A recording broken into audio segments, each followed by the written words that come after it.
Hi everyone, welcome to the One DEI thing. DEI stands for Diversity, Equity, and Inclusion. I am Natasha Green, the project lead for this series, and I am super excited that you decided to join or listen to this on replay. Shout out to the folks who will be replaying this. You get mad love from me also. This is an AnitaB.org webinar series in which men share one thing they did to improve their company's culture. Absolutely. There are probably tons of things these individuals are doing, but I decided one thing would be enough in the time we have together. All speakers wanted to create a culture so that employees feel that they can grow, learn, and have equal opportunity for advancement in their highest individual potential, no matter who they are, where they're from, what their race is, how they look, or even how old they are. Each speaker believes that an individual potential should not be restricted because of discriminatory practices. This initiative stems from AnitaB.org's mission, where we envision a future where the people who imagine and build technology mirror the people and societies for whom they build it. We do a lot of work connecting, guiding, and inspiring women and our allies to ensure anywhere you see technology being built, you will also see an equal representation of women building and leading those technological products or services, and getting paid fairly. I believe in order for this to happen, many individuals at all levels in the organization will have to advocate and do their part, wherever they are in the organizational chart. That person can shift an organization's culture to be inclusive and a place where everyone feels like they belong and that they are reaching their full potential. We thank you for joining us today, so please grab a notepad and pen and take some notes. Okay, welcome everyone. You are in the right spot. I'm really excited that you are here. We have three great panelists. I'm actually just the host to say welcome and to just really share with y'all this project. It's really something that's close to my heart. It's a passion project of mine as it relates to the One DEI thing. Similarly, the Male Ally Summit and other works that I do around male allyship, right? And so the core concept that I want you to get from this, after listening to the guys speak, asking your own questions, is that any small thing, any one thing that you do can make drastic difference in your organization. And it doesn't matter where you are. So with that being said, I am gonna hand it off to Jeff. I'm gonna definitely mute myself and hide myself and have him go ahead with the other panelists. Thank you for being here, y'all. I really appreciate y'all. All right, thanks. So the way that I think we're going to start by just kind of going around and introducing ourselves. And you know, one of the first questions we had is like, you know, why are we here? Like, why are we all speaking about diversity, equity, and inclusion? And you know, so I'll start and then hand it off to Kirk, and then he can hand it off to Tom. But basically, you know. So I work at Morningstar. I've been there about 7 years. Prior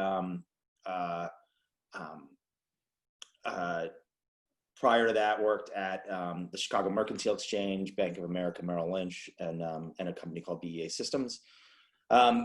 I think that really, when I started at Morningstar, the culture and the openness of Morningstar really kind of appealed to me, and it was much different than previous experiences I had.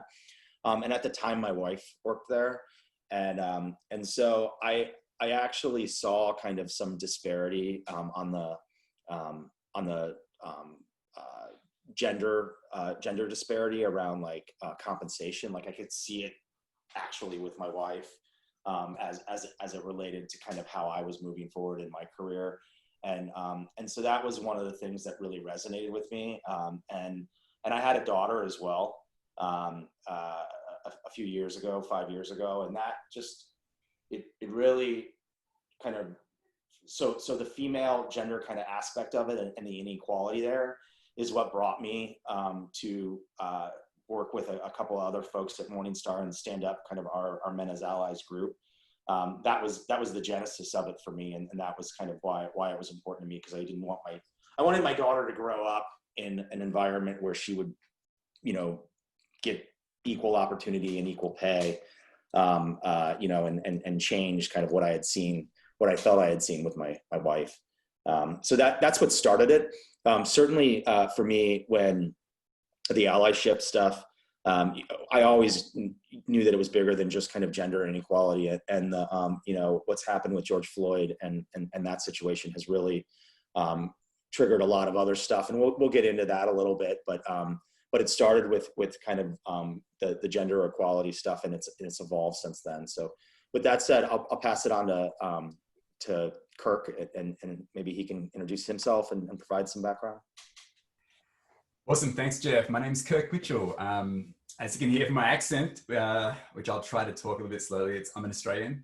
Been working for a company called HERE Technologies, which is a global leader in location and mapping. I've been working with 15 years actually, so been very lucky to be able to have quite a few different placements. Spent some time in Singapore, Berlin, and now based out of the Bay Area in San Francisco. My role is the head of Americas, so I lead a fairly large team. One of the things we do in the Bay Area, we have an office in Berkeley, and I joined when I arrived a book club, kind of a Berkeley thing to do. And about August last year, we did a book called Stop Fixing Women by a lady called Catherine Fox, and a really insightful book, and it had a big impact on me. She happens to be an Australian, which was one thing, but she talked about this male champions of change, and it really got me thinking about how critical, gender equality is. I reached out to our employee experience team and got involved from that point on. So it's really from that book kicking things off and getting me interested in this topic. Great. And Tom? Yep, Tom Evanson here. So I am at Discover Financial Services. I've been there about 6 years now. And I lead our application development area for core banking applications.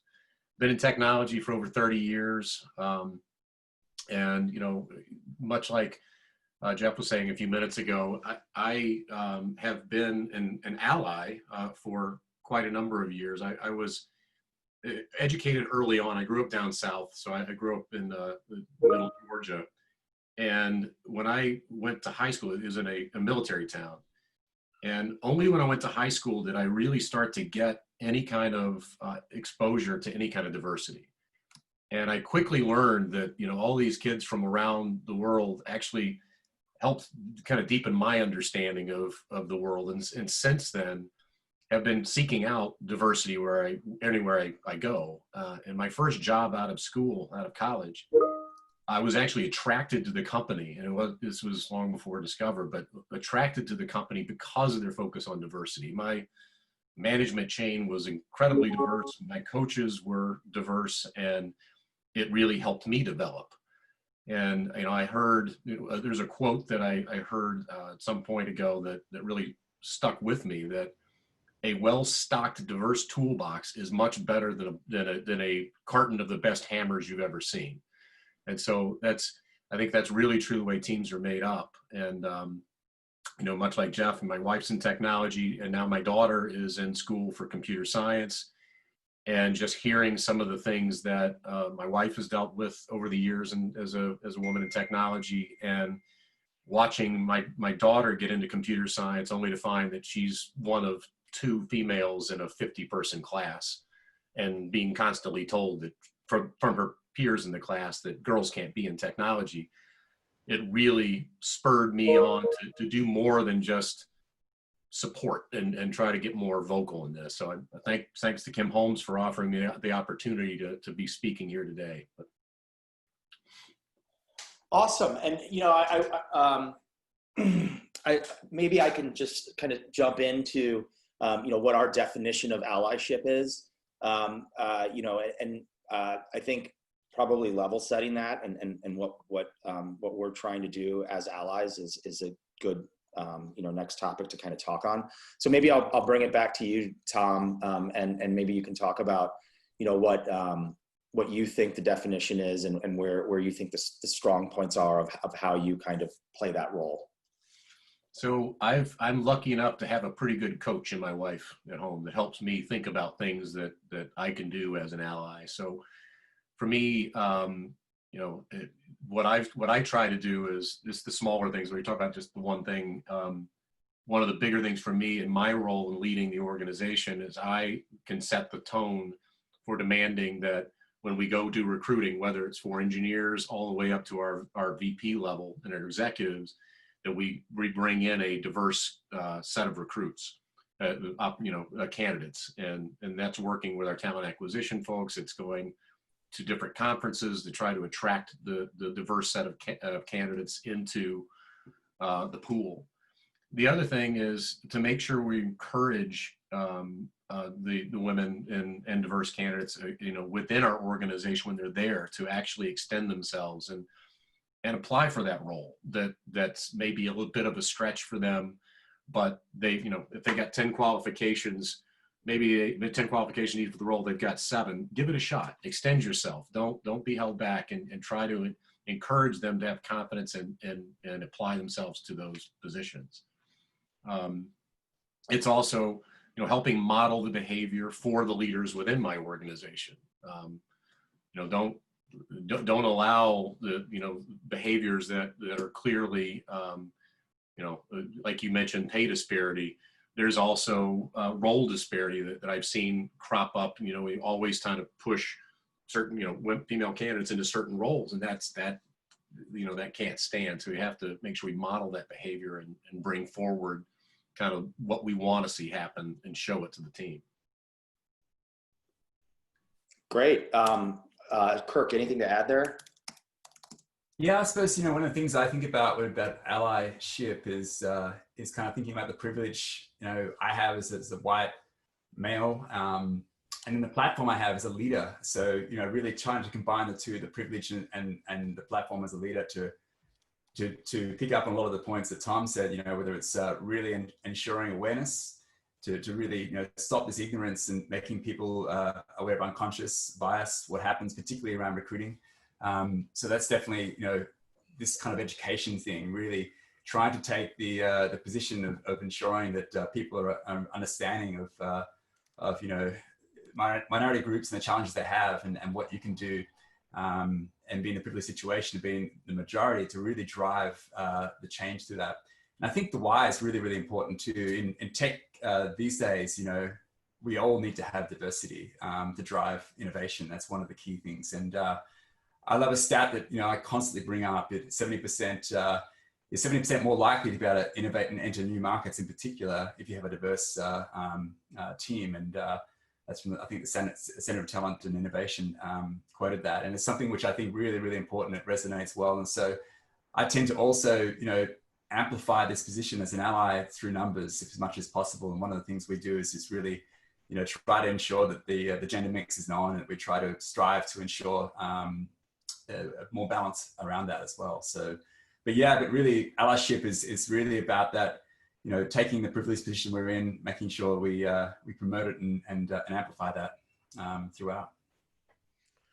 Great. Yeah, I mean, from my perspective, I think definitely, awareness and education is where it starts at. We are part of the majority, so raising awareness within our group, and that is hugely important.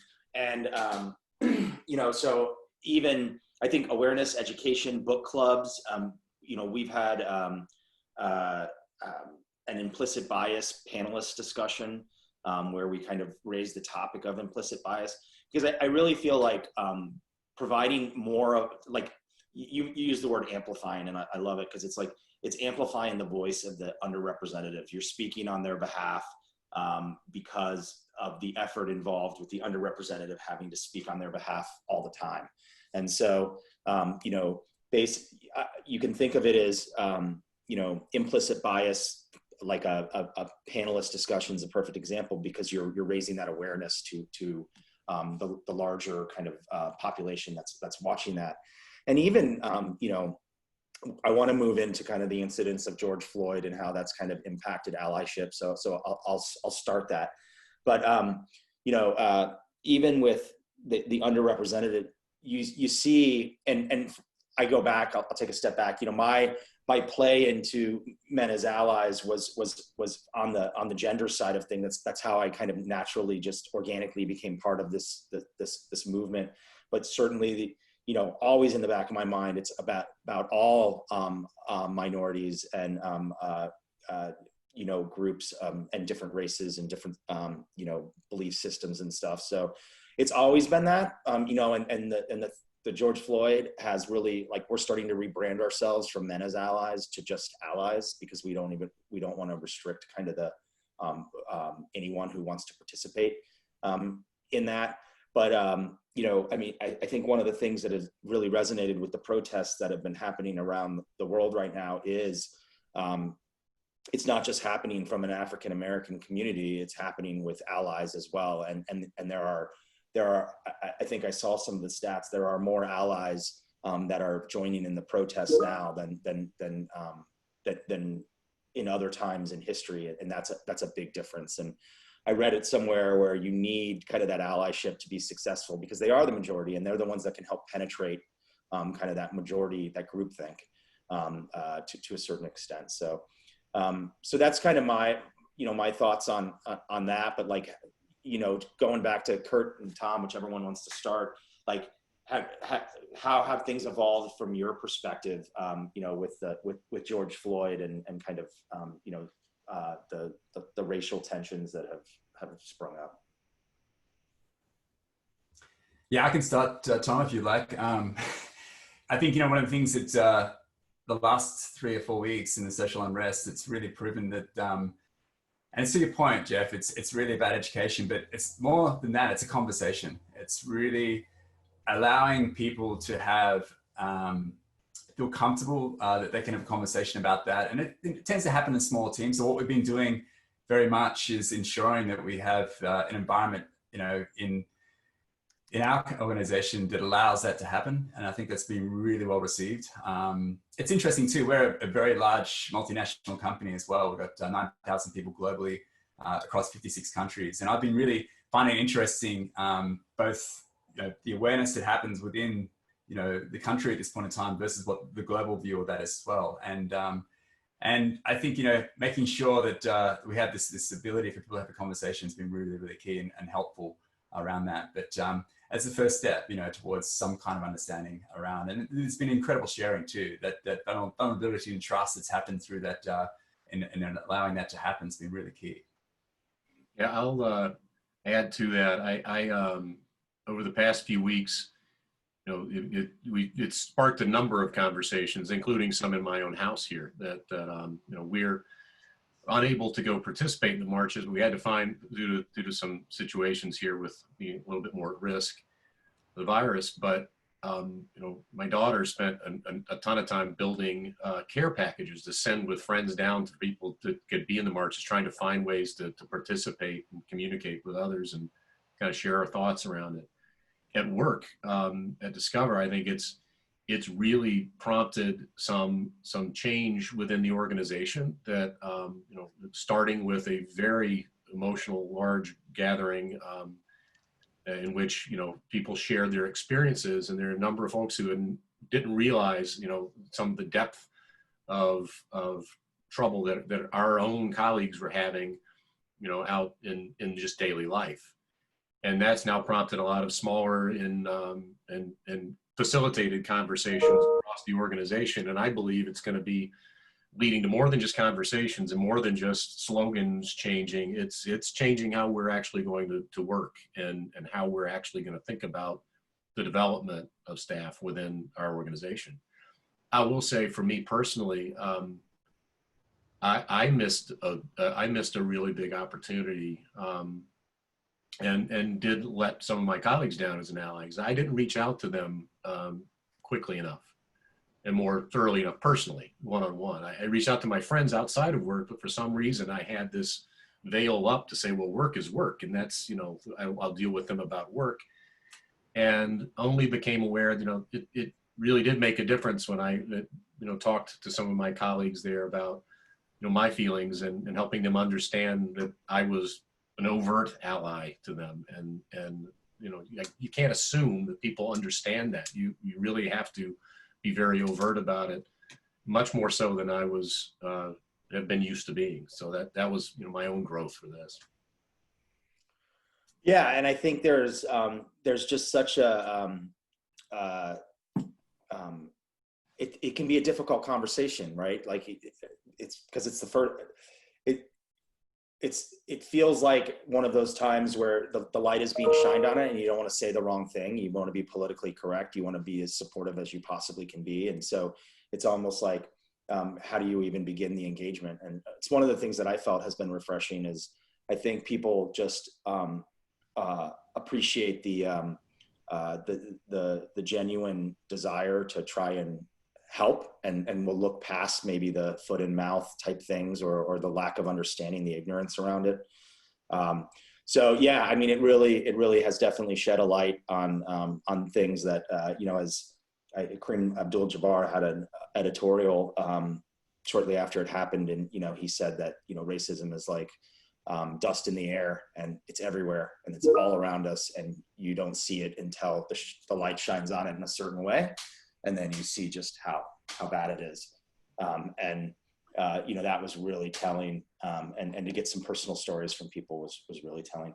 I would say that I want to start turning the conversation into kind of concrete action, and to Tasha's point, like what's that one thing, or what can we do about it?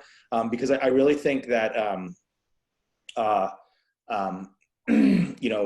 one thing that our CEO Kunal Kapoor has said is about sustained action. Like, this is not just the cliche, I'm going to throw my hat in and say where I stand, and send the gratuitous email out like a lot of companies have done. And I'm not trying to, that comes out negative. I don't mean it that way, but like the key is like, what is the sustained impact that we're going to do? And I know from like a Morningstar perspective, at least when it comes to the Black Lives Matter movement and just diversity in general, they're looking at how they rate funds and things like that, and stocks and companies, and applying some sort of diversity index to them, because they feel that similar to kind of our environment, social, and government stance on ratings, if we can shine a light on what good stewards various companies are being, it may impact the financial contributions to those and the ultimate success of that. So, that's one thing that the company has done from as a result of kind of the last 2 or 3 weeks that they're starting to look into. From a grassroots perspective, which obviously started before the George Floyd incidents, I think at Morningstar, like I said, we had some unconscious bias discussions, panelist discussions. We also had a making it all work kind of panelist discussion where we invited spouses that are both working and have children, and to talk about how they actually navigate that, both having jobs and raising a family at the same time. So that kind of fell into the recruiting. The unconscious bias, the education and awareness stuff. But I mean, I'll hand it, Tom, I think you mentioned when we were talking, maybe some of the recruiting stuff that you were actually looking at, and some of the work you had done there. So can you talk about maybe some concrete actions there? Yeah, so we were talking, I mentioned earlier that we made it a requirement for any of these positions we're bringing in that we get a diverse set of candidates. But one of the other things that we've done is ensure we've got a diverse set of interviewers. So interview panel as well, I think, is equally as important as making sure the candidates come in. This is one of the things I mentioned to you, Jeff. I've just begun to be more active in sponsoring Women in Tech group within our organization. And one of the things, in addition to the thing I talked about my daughter earlier, encountering the issues in her first year of college, that really got me into that was I recently went out and had to staff a very senior executive position. And after 4 months in demanding diverse candidate sets, I had 0 female representation in those panels, and that told me something. So in my acquisitions group's defense, it was a very narrow set of skills I was looking for, but it told me I needed to do something more to help get out there and get more candidates and more growth for women and minorities to be ready for those roles. But I think that one thing of just ensuring you've got a diverse panelist group to do the interviews is going to make a difference. Yeah, Kirk, anything to add to that? Yeah, I think likewise, what Tom was doing, we set out at the beginning of the year to really address this, and we wanted to get some measurements in place. But in terms of the organization I run, we basically looked at the average across the organization for gender equality. We were quite a way behind that in terms of our organization for some reason that happened to be that case. And so we basically put together some training, and I think it's all about that, again, back to the point before, education, etc. And we required everyone in the Americas organization to undertake this inclusion, diversity, and belonging trainings, and really basic grassroots stuff to get awareness around this. We then focused on those recruiting as well. So anyone who was potentially in a place, we required the entire panel have done this training, but some extra training as well around unconscious bias. And some of the concepts there, not just in terms of having diverse panel interviewees, but also having bar raisers, this whole notion of having someone specifically on that team who's going to keep an eye out to make sure that diversity is kept very much at the highest point on those teams. And we've been tracking ever since the last, we had the readout just a couple of weeks ago in terms of where we're placed, but we actually have, even through the COVID situation, been able to increase by about 4 or 5 points and beat our annual goal, in fact, for gender equality as well. So we're really pleased with how that's going, but it just happens just through, again, making sure that people are aware and have some awareness on this, which is just amazing to see the response so far. So yeah, some really great progress there, what we're making on that. That's great. And I honestly think the implicit bias training, I think there's some tension that goes back and forth. Some people say, don't force it down people's throat. Like, you have to want to learn it in order to learn it. You can't push it. And I personally think there is some truth to that, but I also think that we have to figure out a way to generate that awareness somehow, because I think I was watching some Google thing on equality, and they just talk about how they run a sample where they have 8 levels of seniority, and they do males have a 1% chance over females more of getting a promotion, and that's it, all performance management and everything else aside. And they run the equation of turnover and attrition over the course of 3 years and stuff, and internal promotions, and it just shows that not being aware of an implicit bias, it not only impacts the recruiting process, but it also impacts the internal movement and professional development process as well. So it's something that needs to be looked at, not just getting folks in the door, but after they're there and how their career kind of moves forward. And not only that, so sometimes you go and you try and recruit for top level senior level talent in a diverse way, and I think there's stuff that can help there. There's a platform called Textio, which will basically look at, say, a job description, and it'll rank it on how much more it's kind of male focused versus female focused. And it uses male dominated words, the male dominated words are typically more I, me, more center focused, whereas the female oriented words are more collaborative and helped nurture the team to do X, Y, Z. So there are things with just the various language that you can do to attract female talent better.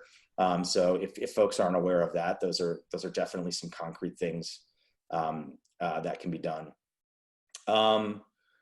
I'm going to move on. I think we've got maybe 10 minutes left, and then we'll open up for questions. Is that right, Tasha, or am I off base?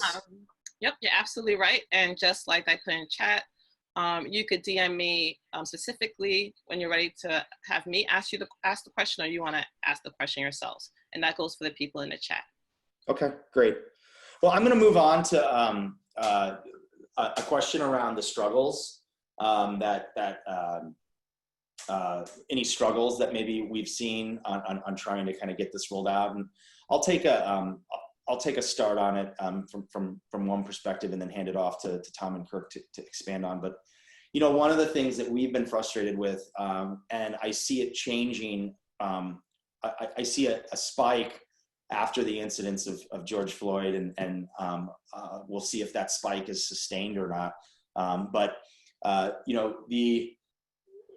you have this concept that that we need to figure out, which is this concept of almost the minority debt. So you have all these like employee resource groups, like we have Black, Caribbean, and African, BCA. We have Viva for Latino, Jai Ho for Indian.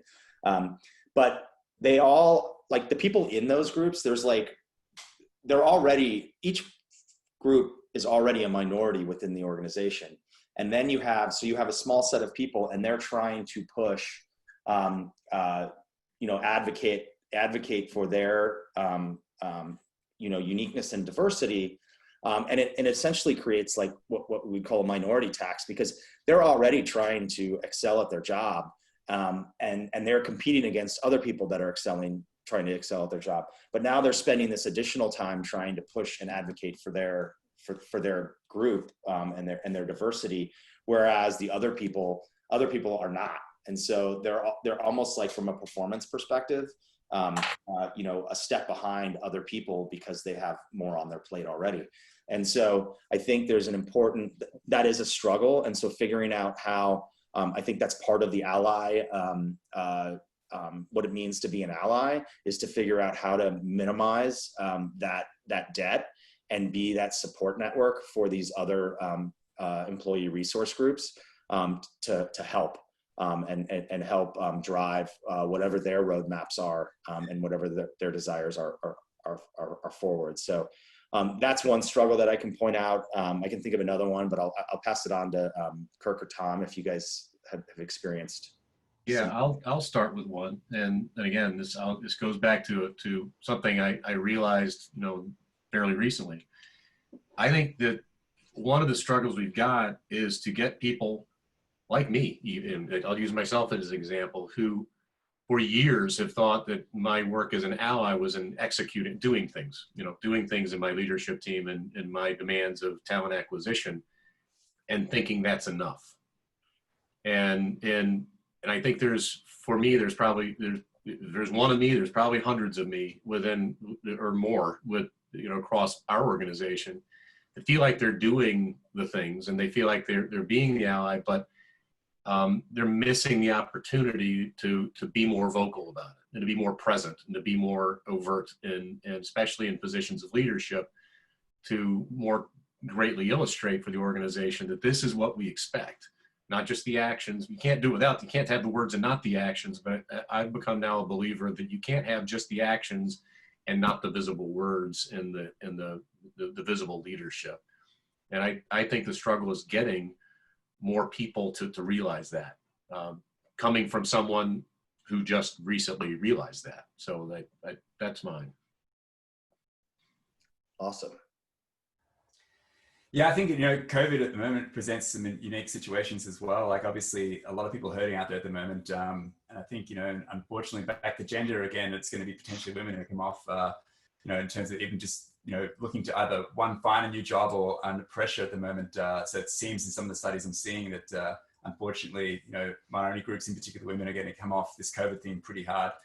But at the same time, I see COVID has been interesting in providing some opportunities as well. So definitely this work from home we're all in now, flexibility is so important in tech. And I think that we're starting to realize, there's been for many years this whole debate of whether an agile team can really work remotely and having remote teams, et cetera. And I think we're proving that can be done. And so, enabling that to, with the tools required in organizations to allow flexibility to come and very much be leveraged heavily with positive benefit is a good thing.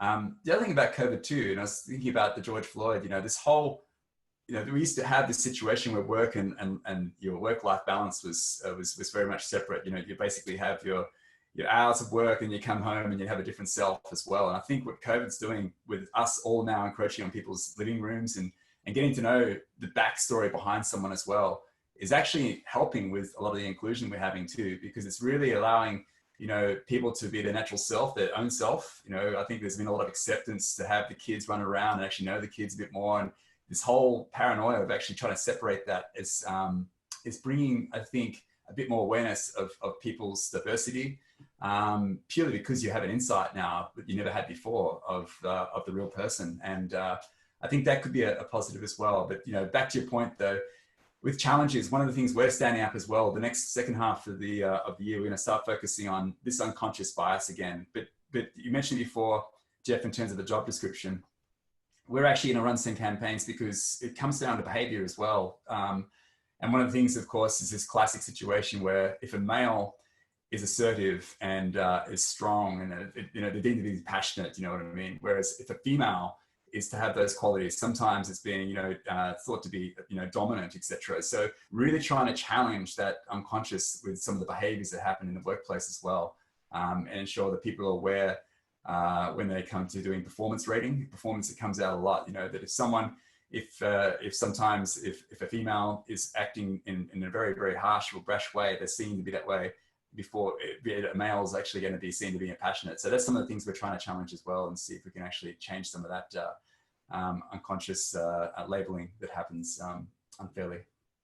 That's a great point. And to some of the unconscious bias training that we received previously, it talks about how the number of data points that come into play in your eye in like a second are millions or something, right? And so to a certain degree, you have to have some sort of cognitive bias just to interpret the world around you. You have to make assumptions because you can't literally process everything.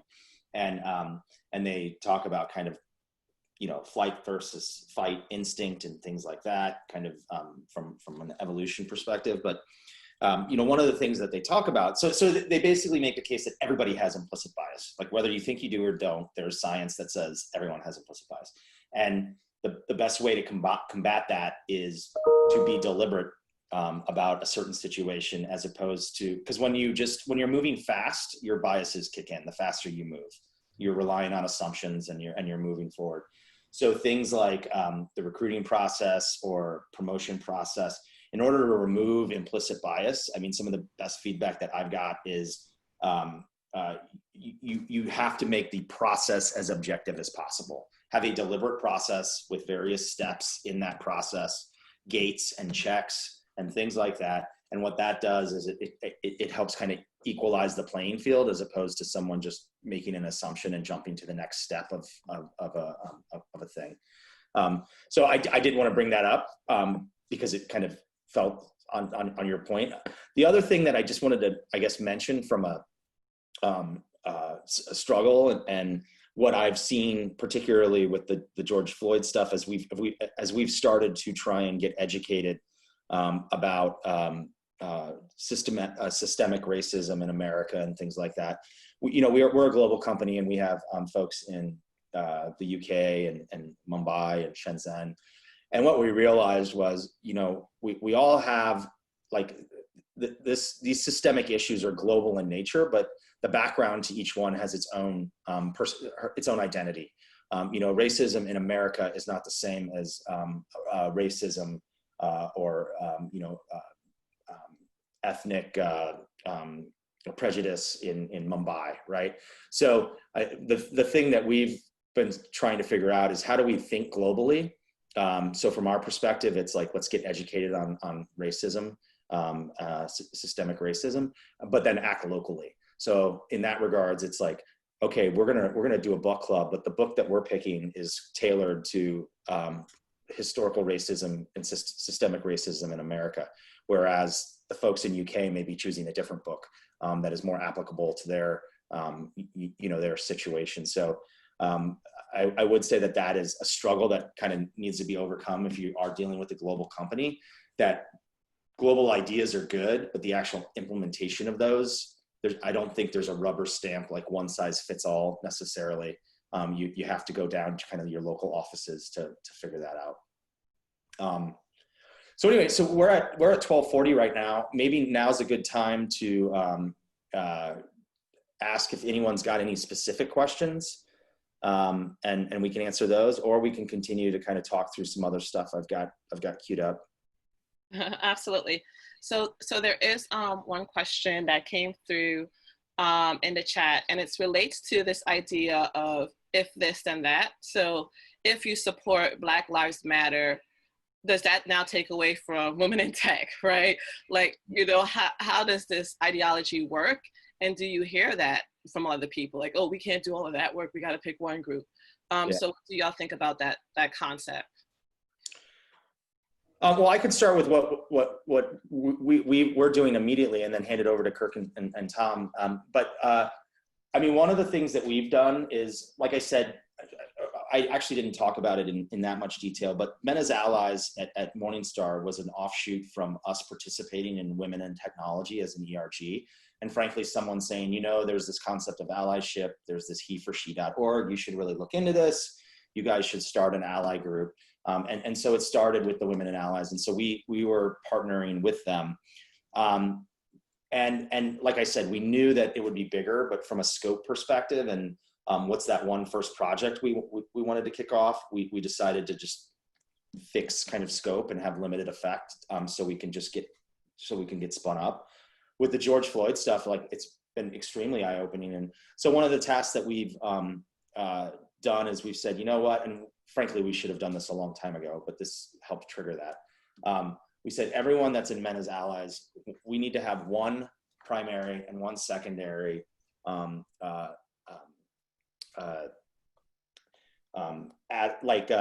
representative for all the other ERGs. So if we have the Black, Caribbean, and African ERG, who's the ally representative for that? Who's the one for Viva? Who's the one for Jai Ho, our Indian one? And so they would participate in those folks' meetings, and then they would also participate in our Allies weekly meeting, which we have once a week on Fridays for half an hour. And so there's that kind of feedback loop. They can bring the problems or where these other ERGs need help to the kind of central Allies team, and we can discuss that in our group meeting. And then our group meeting also, we typically try and have like one event that is coming up in the next 2 or 3 months. And we all focus on that event and then bang it out and then move on to something else. So we work in a very serial fashion. I think when we feel like we've spread ourselves too thin when we've tried to multitask a lot.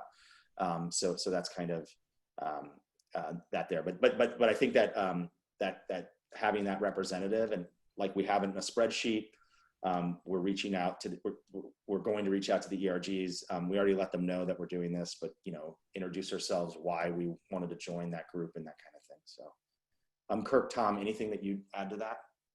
Well, first, I love that idea. It's a great idea. I would also say that within our organization, I'm actually seeing it's actually re-energizing our ERGs across the board. We brought in certainly heightened awareness to Black Lives Matter in our BOLD group, but I think as a side offshoot of that, I think all the other ERGs are kind of waking up a little bit more. We're going to be investing more in them as well. So we're kind of reinvigorating across the board.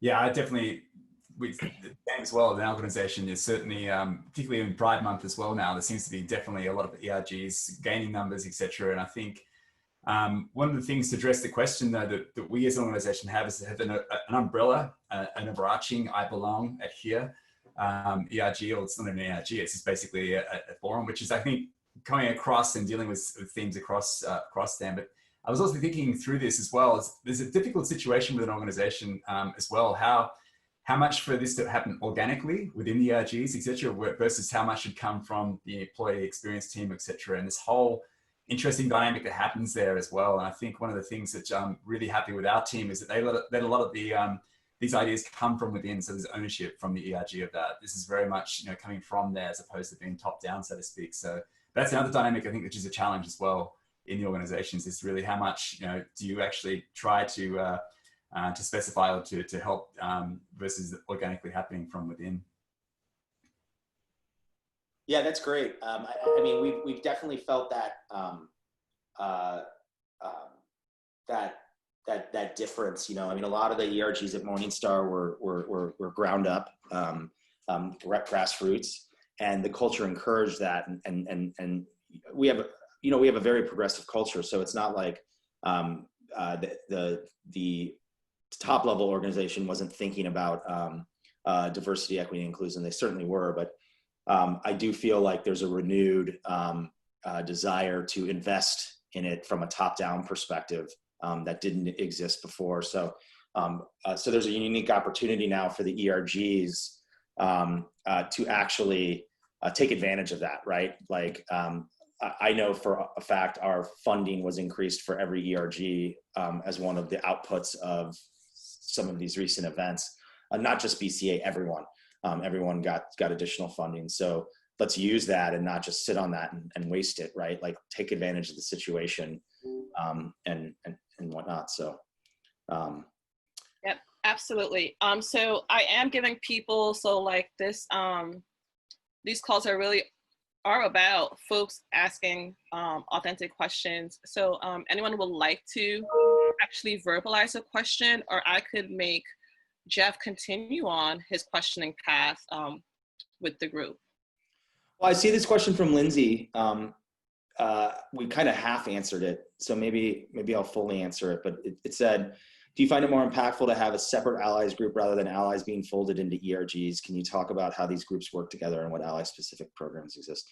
So I do. I think having the allies group as separate is a good thing, because it. I actually think that the individuals kind of feed on each other. You have people that want to be there for a reason, and they kind of feed on each other as how we can help and how we can help with awareness and education and stuff. And we can take that out to the other ERGs and solicit feedback, but at the end of the day, we can all meet in the middle. And I think it's good, because if one ERG has a good idea, it can easily be applied to another. And so I like the idea of having us kind of center up and see how how we can help. So I do think that the allies group has a separate kind of function outside of the initial ERGs. Like for instance, running a book club on how not to be a racist. I just think it's more powerful coming from the allies group running that than say the BCA group, the Black, Caribbean, and African American group running that directly for Morningstar. I think it's better to come from the allies. That's just my 2 cents, but I don't know, Kurt, Tom, anything to add? No? Okay, I'm gonna push out 2 questions, so feel free to have one person answer it. If 2 people want to jump in, they can. One is from Eric, which we can see in the chat. BYU recently had an article suggesting that women do not contribute much in a discussion unless they are supermajority. When you have the breakout group discussions, do you agree it would help to ensure some groups are mostly women? How can we ensure we hear more from women in our teams, especially in technology where they are underrepresented?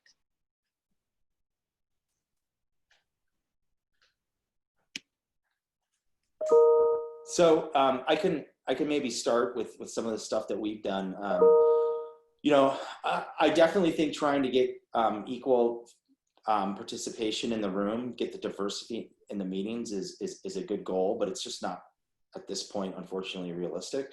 I think one of the things that we do is we try, and it goes to Kirk's comment of amplifying the voice. If there's one woman in the room, there are certain things you can do as an ally to address that. You can stop the conversation and ask, what that individual thinks. Make sure that their opinion gets put out there. If people are, if they're getting talked over, you can stop. You can say, listen, let's give so-and-so a moment to speak. And then there's the other things, where a lot of times someone may say something and then 5 minutes later another person says it, and that at that point in time the idea gets latched onto. And so making sure that credit is given where credit is due, and calling kind of that out if it's kind of happening in a way that just isn't right. I think those are things that you can do to at least amplify the voice. That doesn't necessarily fix the fact that they're underrepresented, but like I said, hopefully the recruiting and the internal promotion and the being more aware when you're when you're actually recruiting for senior talent on the job description and stuff, that hopefully those help with attacking the disparity. But while it exists, I think, like I said, just raising the voice of the folks that are there is a big one. Yeah, look, I think to your point, Jeff, you know, this amplification, like I've seen when we do have certain women who come from we have what's called Women Initiative Networks. We have 11 chapters set up throughout the globe, and the women who contribute actively to them, when I see them outside of that in the normal, in terms of the daily structure, etc., their voices are so strong. So they're often then in environments where they're back to the minority, but for whatever reason, you know, the confidence they've gained and the ability for them to make sure that their needs and passions are responded to. It's really quite amazing to see that happen. So I see that when they come out of those ERGs into the daily, you know, kind of like, you know, activities that they really are great advocates for championing the cause they have. So I see that amplification is really, really key. And I see that's created a confidence and that ability to do that. It's coming directly from the ERG they're in.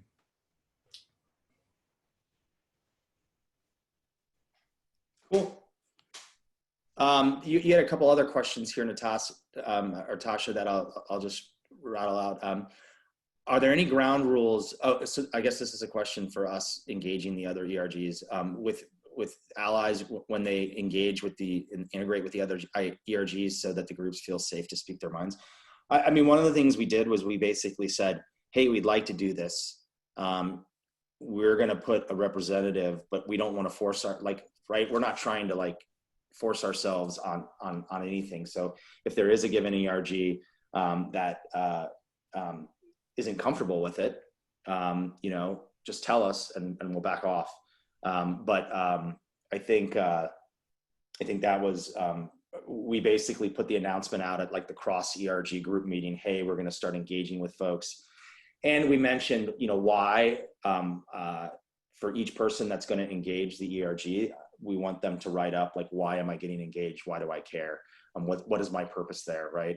And so we want the ally to be clear about what their purpose is and communicate that with that group and make sure that there's a good fit there, not just kind of push it on. And it's not a one-way kind of thing. It's obviously a dialogue, and you know, so that's that. I think that the next question you had, Natasha, which I'll hand over to Tom and Kirk, is with the recent focus on white privilege, have your ally groups placed focus on creating awareness around this concept, and what types of activities are you doing? So on that one of the things we're doing, again, back to this whole training situation, so not just onboarding, but particularly around leaders, we're making sure that the 6 key skill sets we're trying to have a leader master, inclusion is definitely one of them now. So it's very much represented in the way we train our leaders in particular to ensure that inclusion is part of the competencies we're requiring and demanding. So that's one thing which we're starting to focus on, which I think will have an impact for sure. In our area, we've got in the organization, we're pushing down discussion guides and some provoking questions to ask our managers to actually lead discussions with their groups and teams to try to surface some of this and raise awareness of white privilege and around you know, the equity inclusion kind of topics. Yeah, and for us, I think honestly, we've been educating ourselves. Such a large part of our organization was ignorant around the concept of systemic racism, and definitely were you know, kind of woken up by recent events. And I think that's where everyone is at right now, is how do we educate ourselves, and then what actions can we take to make sustainable change? And I think we're already kind of starting to do that, but we certainly don't have all the answers right now. I just know that the education thing and the awareness is not, it will be an ongoing thing. I'm sure. I've got just a really quick, interesting story, and I posted it on Facebook to all my friends. I grew up in South Florida, And my entire life I lived in Florida, and I went to college in North Florida. And, you know, not once had I had learned about Ponce de Leon and St. Augustine and the Indian tribes. I've heard about so much history of Florida, but I'd never heard about the Rosewood Massacre that occurred in the, I think the 20s. And I just found that mind-blowing that, you know, that was not taught in history classes. When I went through K through 12 and to university there, it was never mentioned once. And that's just, that to me is like a crux of the problem, is people aren't educated in even what has happened to get us to the point we're at. It's been, you know, kind of swept under the rug. And so it just goes back to, I think, a role that we can play as allies right now is just education, you know? And so for me on Facebook, like saying that when I have a lot of friends in Florida still that don't, you know, that are on the kind of same page, like it's kind of a wake up call, you know, as well. So I think the awareness is the thing that we're focusing on, I guess is my point. Yeah, absolutely. Are there any last remarks, Kirk, Tom, that you have for folks who are wondering, what can I do? Should I be an ally? Anything that will just get them jump started? And as they talk, I am going to put up a slide, but please feel free. Someone answer the question. Yeah, I'll start and say, and refer back to the comments I made earlier. So I am now on a personal mission to get allies that are not as vocal to be more vocal like me, and that's going to be my takeaway. And trying to bring more folks to the forefront in words and leadership as well as in action. Absolutely. Yeah, I'm really on that too, Tom. Like I really am now trying to make sure that I find other allies that, particularly around gender equality, which is for me this year, the mission I'm really, really focused on. And measurement around that too. It's really, I think, having a big impact when people are aware of what discrepancy is and what they can do to impact that. It's been really, really helpful. But I just want to, again, thank you, Natasha, for this conversation as well, the chance to have a discussion. And I've learned a lot, particularly from Jeff and Tom. And I think, you know, just having a conversation around this is the key first step. And it's great to be able to share thanks in this format, and thank you for setting it up and learning from what those guys have done as well. Yeah, no, absolutely, right. So this program is nothing without the guys, the men, who actually decide to come on here and share, right, and share on a recorded session, right. I also definitely need to thank the Chicago community and Discover for their sponsorship. Not only this year, they have been long-term sponsors, and we actually have HUA advocate and sponsor ally, if I may say so. And she's not going to say this, but might as well. And Kim Holmes, definitely want to give her some +1s, please, in the chat. I am going to unmute Kim. I know, I did not tell you I was going to do this, but if you feel like saying some words, and I hope she's still on, feel free to say some words, but I do want to acknowledge your impact in the community. On behalf of AnitaB.org. So you are unmuted if you want to speak, and I'll make you speak in a second. Lastly, no, you can speak now. Kim, would you like to speak now? I just want to give a shout out to my partners in crime, the leaders of the Chicago community, as well as Liza Lane from the London community. Discover is very proud to be able to be the sponsors for both of those communities. We are committed to the work that AnitaB.org is doing in terms of rising the tide of all boats for those working on diversity, equity, and inclusion. For the young lady who was looking for support in her job search, please join one of the AnitaB.org communities, because companies are posting jobs there. The virtual career fair is coming up. There is a job for you, and AnitaB can certainly help you with that as you are on your search. So best of luck, and thank you for the opportunity to serve you guys. No, you're welcome. I'm not going anywhere. You're not going to lose me so quickly. Lastly, this is a once a month thing. Your support, you coming in attendance is very important to the longevity of this program. So I will send out some more information. But other than that, have a great day. Find the speakers on LinkedIn and hit us up because we're here to help. Take care and have a great day and a week. Thank you. Thanks very much. You're welcome. Bye. Take care, y'all. Bye. You're welcome. Yep. Okay, bye.